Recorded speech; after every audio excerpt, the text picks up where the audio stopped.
The NDIS Minister, former Labor leader Bill Shorten, man of the political moment, joins us now. Bill, very good morning to you.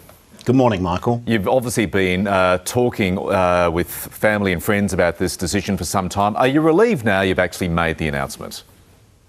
Yes. I'm looking forward to completing the tasks I've got. I'm looking forward to new challenges using the same values they have about helping people fulfil their potential.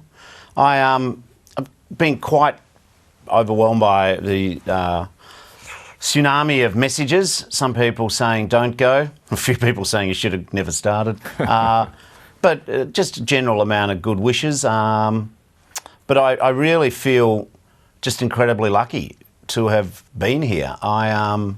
There's been some really great days and there's been some really bad days, but there's not a single day that I'd hand back. And to serve the people of Australia, to meet the people of Australia, to learn from them. I mean, I was lucky in my union job. I got to meet amazing workers and go to really amazing workplaces. In Parliament, you get to meet my constituents in Avondale Heights and East Keilor and Moonee Ponds and Ascot Vale and places, and the small businesses. And now I've had the chance in two different opportunities to work with people with disability to help set up and then defend the NDIS.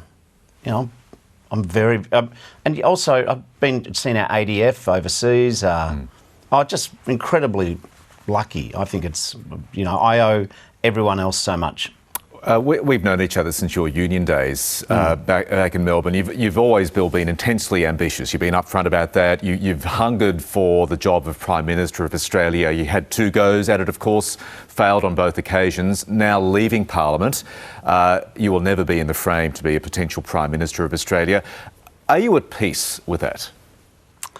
When you say intensely ambitious, I just want to put one qualification. I've always believed in power for purpose. My mum was the smartest woman I ever knew, but because she came from a poor family, she never got the opportunity. Same with my dad, grew up in the Depression. And so I really believe that there's merit in all people, regardless of their circumstances. So I've always been driven by this view, not a capitalism or socialism, but this view that if you lift the underdog up and you let people have a chance to compete on merit, that's when the best things happen. So not winning the election was incredibly disappointing. But what's ironic is not many people get a chance to try for their dream. And I now see a government in place, so I'm really happy with that. And you learn from defeat as well as victory. So I am at peace with it. I understand the mistakes I made. I also understand some of the external factors I couldn't control. But since then, I had the chance to help organise the Robo-Dirt Royal Commission. I've had a chance to decrease the waiting times at Centrelink for payments and phone calls. I've had the chance since then to work with a whole lot of really great people to try and fix up the NDIS, get rid of the crooks, make it work better. So whatever job in the nation can you get a chance to make a difference? And that's what I'm hoping in my next thing. I can make a difference to young people who want to fulfil their potential, to researchers who want to help the countries. You were asked at the media conference yesterday whether you had any regrets about your role in toppling Kevin Rudd and Julia Gillard, and you quoted lyrics from Frank Sinatra's My Way. You should have sang them, to be honest. I thought that would have sounded better. But when people talk about this, and they potentially associate you with another Sinatra song, and that's Mac the Knife. Do you ever have moments of quiet reflection where you do have regrets about your role in helping knife two Labor leaders? Yeah, you guys love to go to that. Mick, you're a very good interviewer. You're allowed to ask what questions you want. But I meant what I said yesterday. Regrets, I've got a few, but not too many to mention. I think that political parties need unity. You're describing a time where there was a lot of disunity. One of the things that I'm proudest of, which doesn't necessarily get put up in lights, is that after 2013, we united the Labor Party.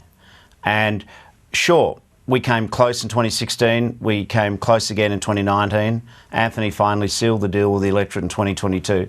But none of that can happen unless the party's united. And I think that's a good thing. No regrets at all? I might have a few regrets, but that would make it all about me. And what your viewers should understand about me, at the end of the day, it's never about the politician. It's about what you can do with the opportunities you get. And I never lose sight that we're only here because people vote for us. We're only here because our parties support us. We're only here because our families make tremendous sacrifices. Chloe, Rupert, Gigi, Clementine. So whatever we accomplish here, we're incredibly lucky, and none of us accomplish anything without a whole lot of people supporting us. Finally, our colleague, friend Sean McCarver has been in touch this morning. He wants me to tell you he's going to miss the zingers. Well, you know, that is, you talked about regrets. I regret that I never got a credit on his show for writing his scripts. I'll pass that on. He's a good fella. Bill Shorten, I appreciate your time. Thank you so much for joining us. Talk soon. Bye-bye.